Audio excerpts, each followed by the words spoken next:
am Jennifer Aman here today. I'm with the Taos School Zone here in Taos, and this is a series of videos called Mindfulness for Taos Educators. We created it in conjunction with Taos School Zone as a response to the awareness that a lot of the teachers through this pandemic, through the last 10 months, have been under extreme stress and strain with trying to navigate the internet, navigate Zoom classes, and how to make all of that work. And through the surveying that the Taos School Zone has done, they decided that they wanted to offer a series of mindfulness videos specifically for Taos teachers. And that's where they drew me in. They've asked me to present some simple mindfulness practices. And this is a pilot that we're doing. So it's 4 videos over 4 weeks' time. So we'll be posting 1 per week. And it's a pilot program that if y'all like it, if it's beneficial, that Taos School Zone will then try to figure out how to make it a more ongoing program. And to that end, it's new as a pilot. We've sort of structured it as best we can. And as we're going through it, problems are arising that we're having to troubleshoot. So for example, this video right now is a retake of last night's class that we live streamed on Zoom through at yesterday evening. And then when the recorded video came through that we wanted to post to YouTube, it didn't really come out so well. And there were even issues maybe during the Zoom meeting of not so fabulous audio. The video also wasn't good, so we're retaking it and we're kind of figuring it out as we go along, and hopefully have it kind of sussed out pretty well with this version. But yeah, so we're open to feedback and would love to hear anything you guys have to say. It looks like we're going to try to, from starting next week, live stream via YouTube, hopefully, the classes, and then the videos will stay there. And if you have any questions or any feedback, you are free to put those comments into the YouTube chat. You can also send emails to Taos School Zone. We'll post my email address as well onto the YouTube channel. So if you want to email me directly, you are more than free to do that. And so again, we just want to offer this now as a gift to all the teachers. I'm also a mother, in addition to a yoga and Reiki and meditation teacher. I am a mother of 3 sons who were born here in Taos and have all gone through the Taos school systems. And I'm very, very grateful for the work you all have done through all of this, showing up. So community, give back to you. And on that note, we'll start. And I wanted to just tell you a little bit how you can use this video. This video posted on YouTube, you can come back to it whenever you want. And obviously you can make it a daily thing every other day. Maybe you'll only get to it on Saturday or maybe not at all, but it is there for you to use as you like, to try to work with this video. Also, as we go through the video, I will give you takeaways from each video each week. So shorter practices, 5-10 minutes that you can make longer if you like. And then you can choose, you can work with how to maybe organically make that something part of your day or every other day if you like. In the end too, it's possible that you might like to incorporate practices with your students online. So there's been a lot of adjusting in the mindfulness community. How do we do this when we can't be in person? And so finding that in all these Zoom meetings, online meetings, it can be really beneficial to take a 5-minute break. Everybody breathe together. It's kind of reconnecting, but it's also a really great way to clear the mind. And if you prefer to use these just for yourself, of course, that is more than wonderful and welcome, however you really choose to use these. Also, so the way the videos will work is it's simple practices, somatic breathing and meditation practices. And I'm drawing these from a number of different traditions that I have studied and have been working with for 30 years now. And I'm kind of bring them together for the purposes of this video so that they can really be beneficial for you. I really like to use these practices at the end of my workday to be kind of a nice segue out of that and to become present into my home life. And particularly now, while we are doing everything in the home, it's really nice to have a mind space where we can put that behind us and do something else, separate it out. And I think it's really beneficial for all of our stress levels to find ways to separate the workday from the home life.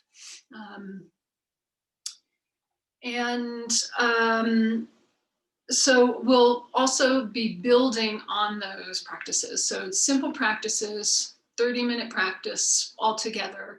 And then each week we'll be building on what we're doing. And again, if you have any questions as we're going through this, please email me or put it in the YouTube chat.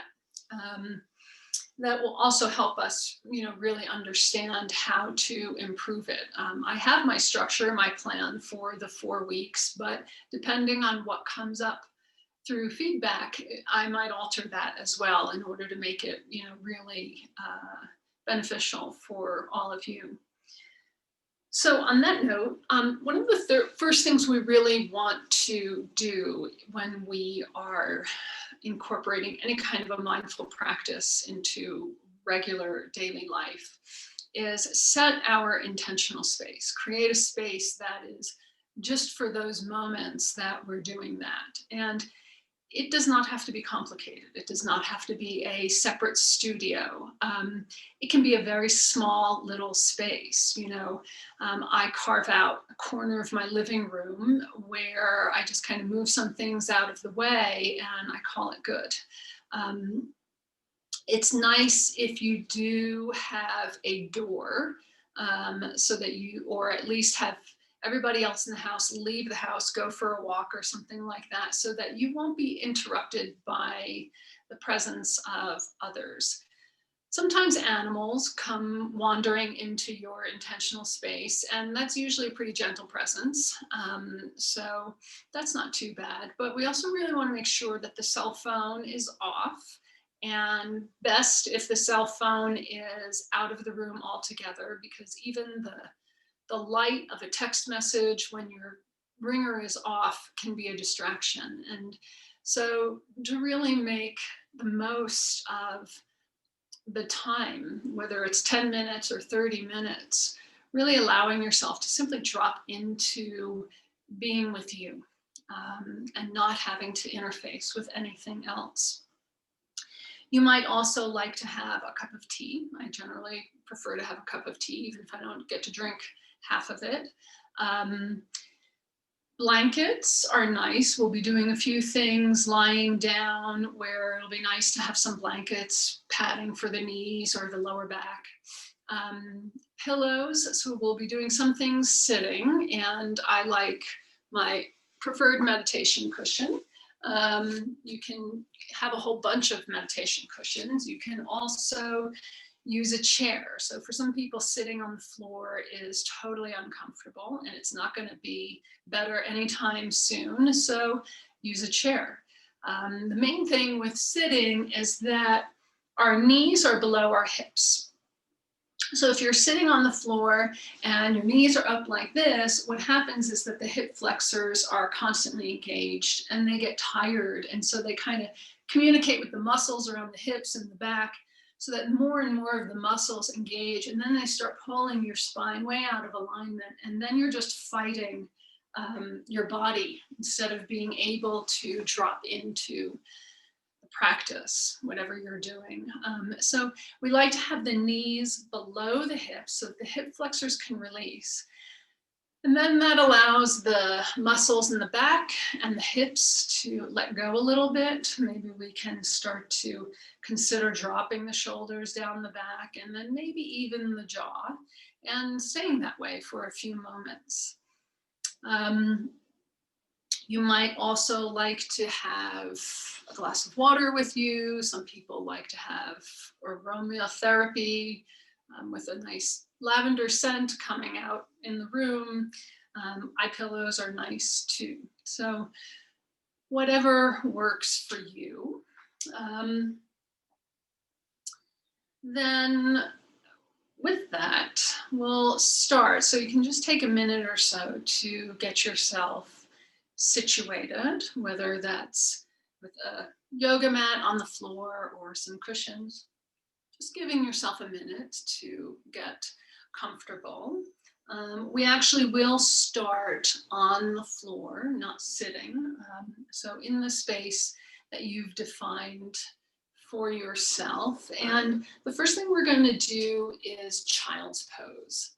So this is a great pose to start with, particularly if you're not starting first thing in the morning. So a lot of the stress that we feel after a day of working, a day of dealing with all the things, is mental, right? So the body is feeling the stress, but it's not because we've been driving in traffic. Particularly now we see that, right?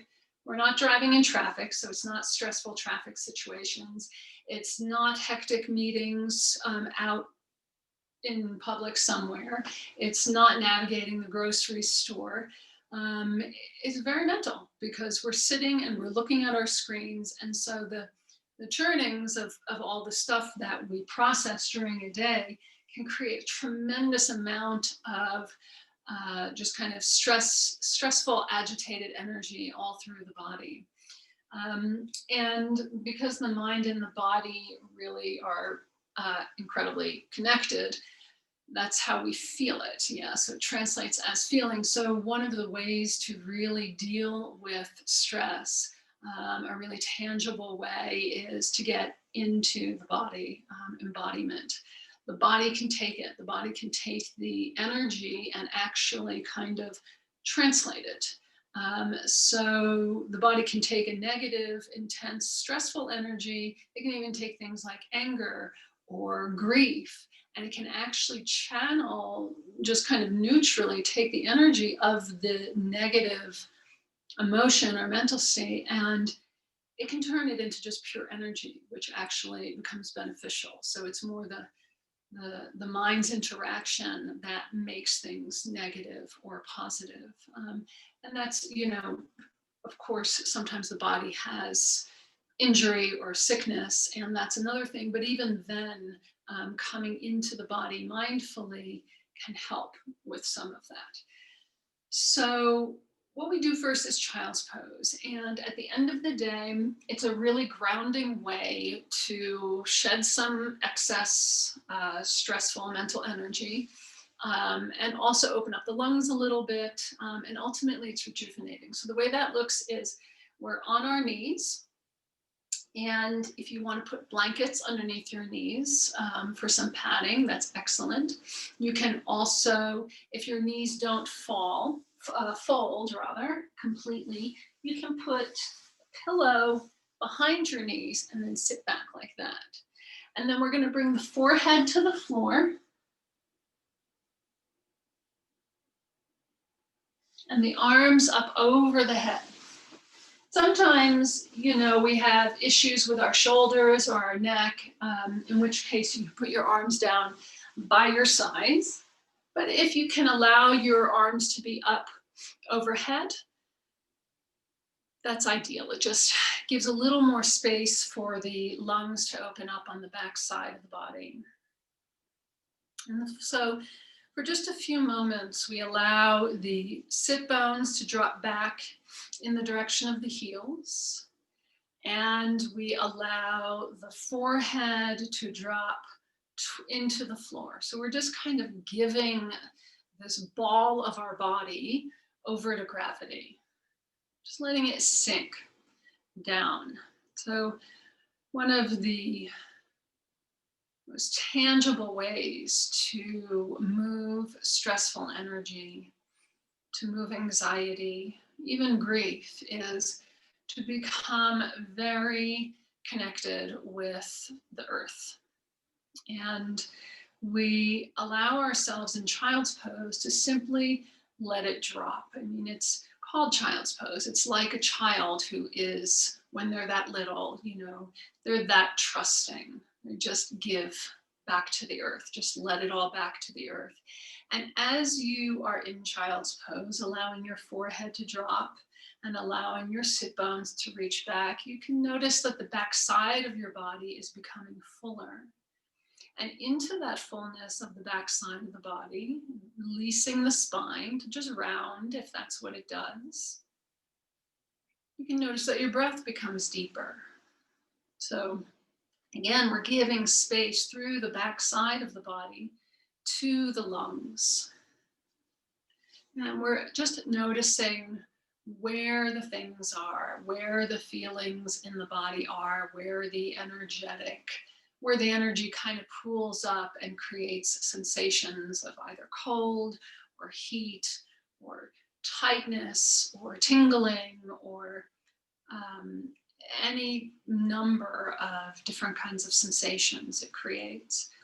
And we just allow our breath to drop more and more deeply into the sit bones, dropping back toward the heels, the forehead dropping into the floor,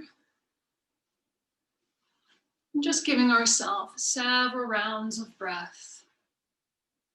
And with that breath, even allowing for maybe some of the events of the day, some of the thoughts, some of the issues, whatever comes up into your field of awareness, simply allowing it to maybe wash away as well. So with the breath off the back side of the body,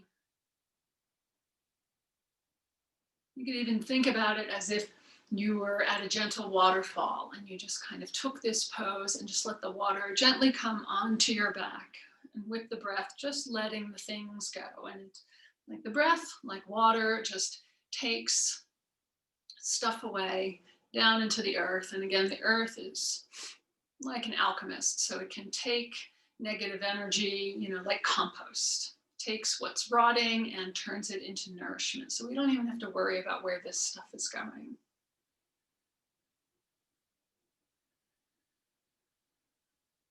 Nice. And then you can sit up for a moment. Slowly. And just for a moment, again, on your knees, if that's comfortable, sitting up with your spine straight, shoulders on the back.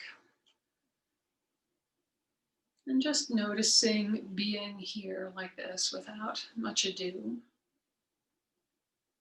And note too, alternatively with child's pose, for some people, knees on the floor is really not comfortable for all kinds of reasons, in which case you can always sit in a chair and just fold forward, kind of like they show you to do on an airplane. Yeah, just fold forward and you can just allow your head, your torso to come down to your legs and let your arms hang over your knees. It's the same thing as child's pose. Good. And so sitting upright, just noticing how the body feels in the moment. And we're going to take it into a more focused breathing practice, so a form of pranayama. Pranayama means basically controlling the breath. And it's not exactly controlling the breath, it's more like a technique. It's guiding the breath through the body. So now what you can do is lie down on your back and you'll bend your knees and bring your fingertips to your lower belly. So about 3 inches below your belly button.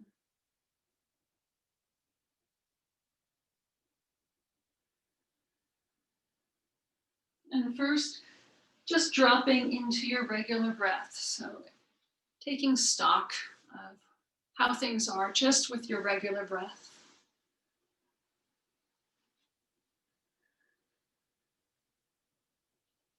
And noticing the touch points of your body to the floor. So somewhere around the tailbone and sacrum where they come together.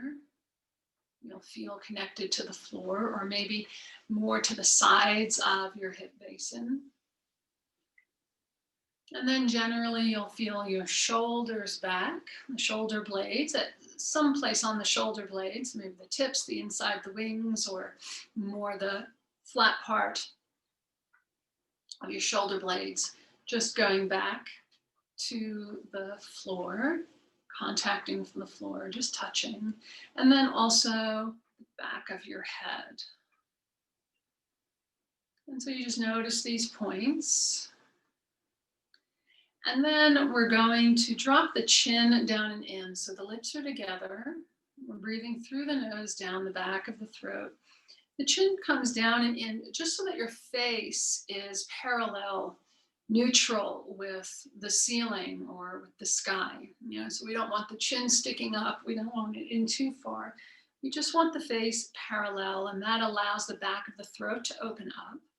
And as we're breathing through the nose down the back of the throat, it really brings us in contact with where the breath is actually connecting our mind into the body. So the back of the throat opens up, and you can even hear the sound of the breath at the back of the throat.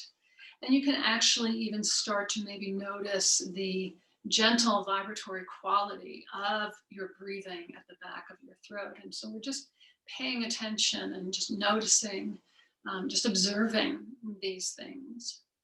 The jaw is released. And then we're allowing the lumbar spine to gently curve away from the floor. And then the thoracic spine, so where the rib cage begins on the back, is gently curving back toward the floor. So natural curves of the spine. And then the neck, so the vertebrae of the neck from C7, that huge vertebra at the base of the neck, it's again curving away from the floor and up and then into the skull. And then finally, the skull matches the waves, the curves of the spine by billowing out back toward the floor. And we keep the fingertips on the lower belly and just noticing the breath. Noticing where the exhale goes, noticing where the inhale goes, what part of your body responds to both the exhale and the inhale. And then we're going to start to lengthen the breath. So slowing the breath down, lengthening the breath, and bringing our attention all the way to the end of the exhale first. So it's always easiest to, when bringing awareness to breath, to start with the exhale. So we exhale to the end of breath, and when we think we're empty of breath, you can go ahead and exhale some more, and then a little bit more, and maybe even a third time you can exhale the breath completely, so that as you're exhaling, your rib cage just gently contracts along the center line of your body. And because the lungs are contracting as they're exhaling and lifting up inside your rib cage, you're actually drawing on the muscles of the abdomen, the upper belly, the lower belly, even the pelvic floor. So on a really, really solid exhale, even the muscles of the pelvic floor respond. We try several rounds of just working with slowing the breath down, exhaling all the way to the end. And again, it's really beneficial that there's always another breath coming. So if we didn't get it right in a particular exhale, in less than a minute, you're going to be back there again. So it's a process, it's not an end point.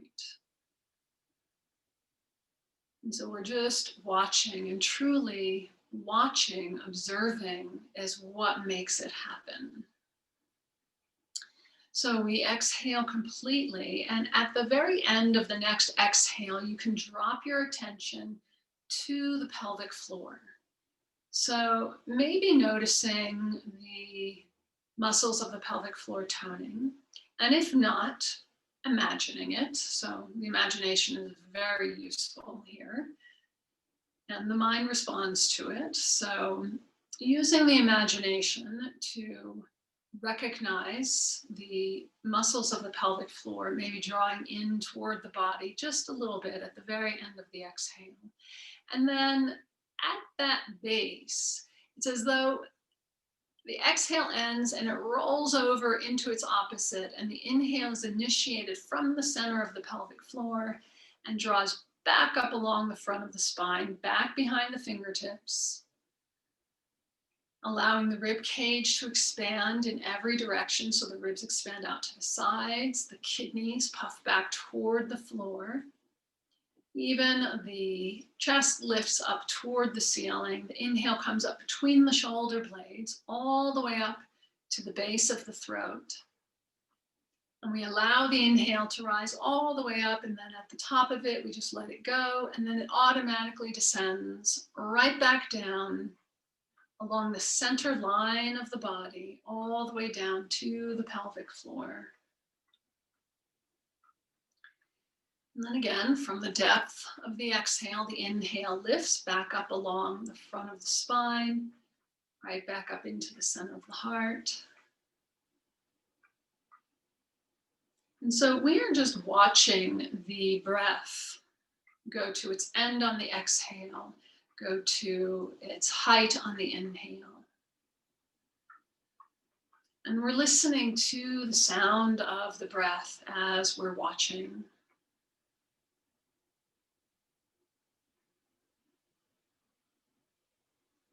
So the sound of the breath and its correspondent, the quality of the vibration at the back of the throat, really draw the mind back into the process of the breathing, truly deep breathing, exhaling completely, inhaling back up into the center of the heart. And as you're doing this, you're just noticing. You're noticing, what is the jaw doing? Is the jaw starting to get excited and starting to grip? Are you feeling the teeth? Maybe you're noticing the places in your body where the breath, either the exhale or the inhale, don't go as easily as other places. And so what we do is we just notice. So we allow the critical, analytical, judgmental function of our mind to just kind of be put over to the side for a moment. And when we see something that seems incorrect or imperfect, we just notice. So ultimately, none of it is incorrect or imperfect. It's just noticing the process. It's just noticing what is happening, just like that. And so that, in a nutshell, is what mindfulness is. It's noticing. It's not some perfect alternate state. It's the process of witnessing our own self, witnessing what's happening in the body without judgment. So we just watch where the breath goes, and it can be quite interesting, So when we exhale completely and maybe it doesn't go past the belly button, like we can't even see, it's like looking into space to even know what's below the belly button or below the rib cage, or maybe there's an in-between place, or maybe it's the kidneys that are totally mysterious. And so we just notice that, it's mysterious, and continue and allow ourselves to continue to just follow the breath as it tracks.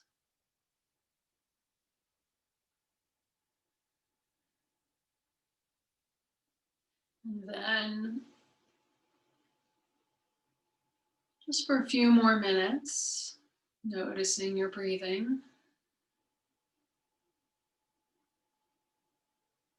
And the jaw stays released.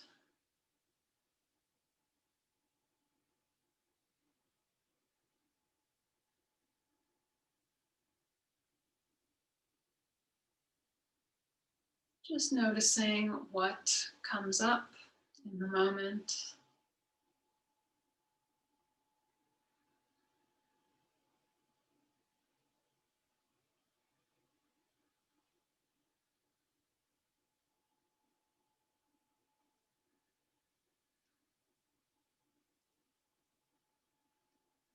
Nice. And then you can just draw your knees up to your chest for a moment, wrap your arms around your legs, and rolling over to the side. And then gently coming up to sitting. And now you'll either want to sit on the floor with pillows underneath you. And again, enough pillows so that your knees can be below your hips. Or coming into sitting in a chair.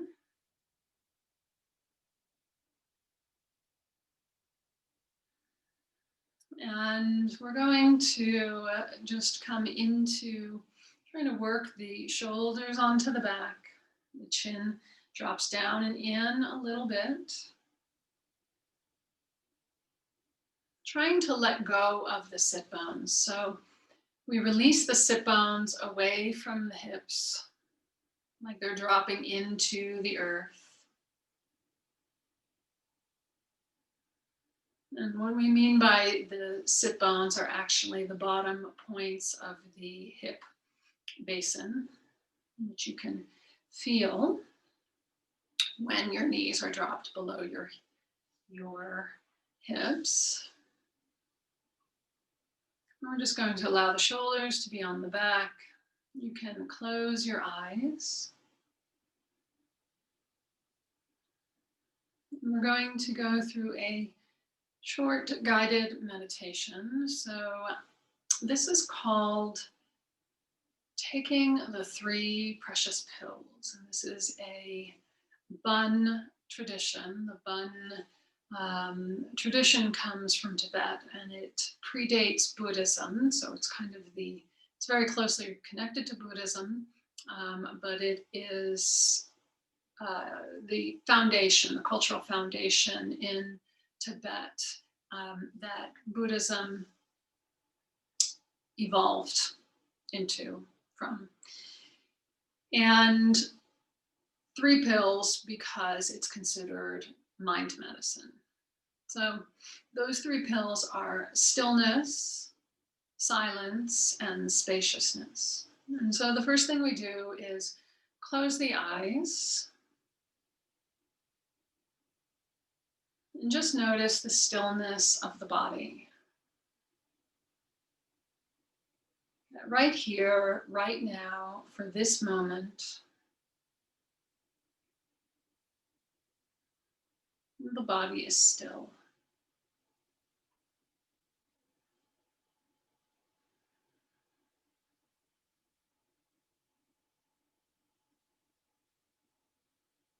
So just like the earth itself, which feels still to us, despite the fact that it's actually moving at an incredibly high speed,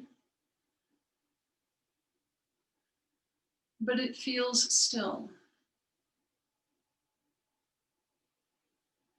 And it feels comforting that the earth is still. Like when we walk in the mountains and the ground is solid and still, or even if we sit outside on a warm day, the quality of the earth is grounded and still. It's connected and comforting. And so our body can do that as well. And so even though inside our body, the cells are moving, the atoms are moving, the blood is moving, neurons, brain waves. Even though there's this subtle quality and almost etheric, energetic sense of movement or vibration, the body is also still. So we can just experience it.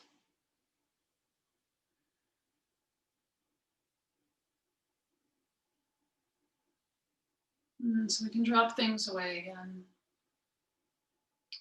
And then silence is silence first of speech. So that's silence of our own speech,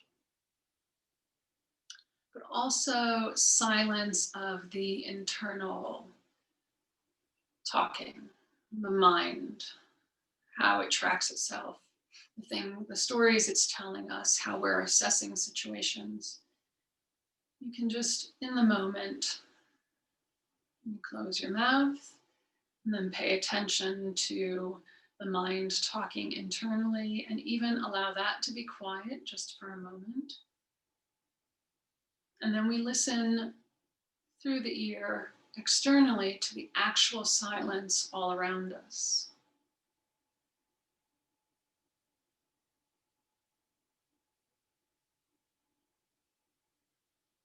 So just listening.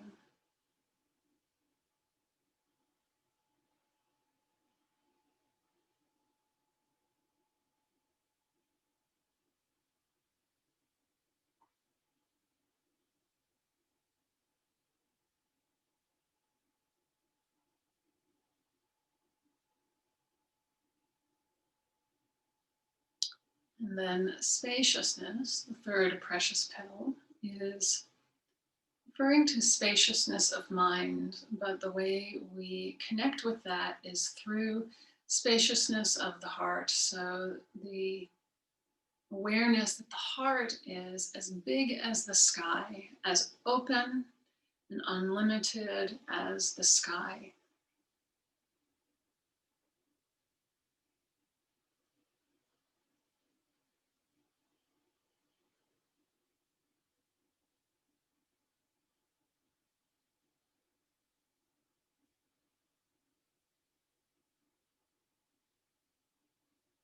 And then for a few moments, you can bring your palms together.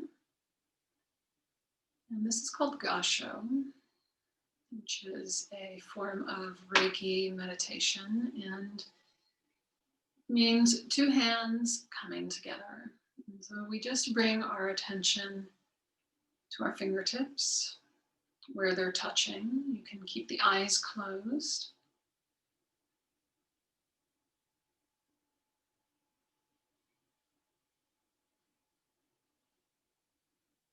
And just noticing the fingertips where they touch.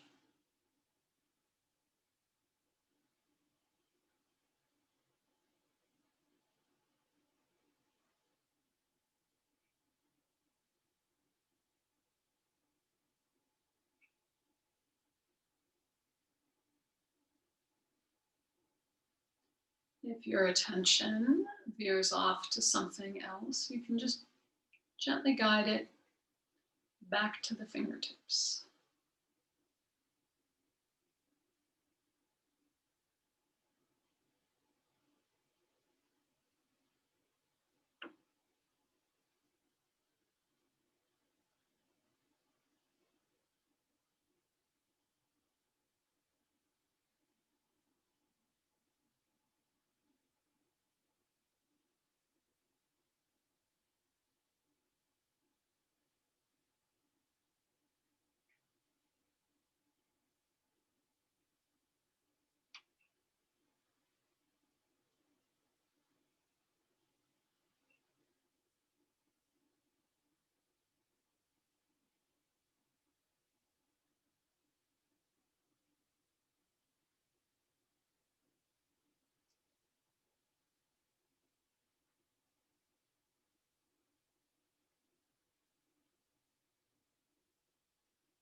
And then you can open your eyes